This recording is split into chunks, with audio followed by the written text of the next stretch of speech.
یہ میرے پاس جعل حق ہے احمد یار خان نعیمی گجراتی صاحب کی، اس کے صفحہ نمبر 235 میں یہ بات لکھی ہوئی ہے کہ میلاد شریف تینوں زمانوں میں سے کسی ایک زمانے میں بھی یہ کام نہیں ہوا، یہ بعد میں ایجاد کرتا ہے۔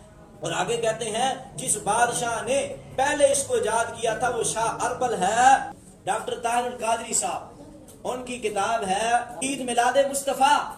انہوں نے بھی یہ جواب دیا ہے کہ صحابہ کرام رضوان اللہ علیہ مجمعین کو بڑے کام تھے، اس لیے وہ جشن عید میلاد النبی کا اہتمام نہیں کر سکے۔ اور مولانا دیدار علی المولد والقیام کے صفحہ نمبر 58 پر، اصول الکلام کے صفحہ 15 پر وہ کہتے ہیں میلاد شریف کا سلف صالحین سے اور قرون اولیٰ سے اور کوئی ثبوت نہیں ملتا، بلکہ یہ بات کی جا رہی ہے۔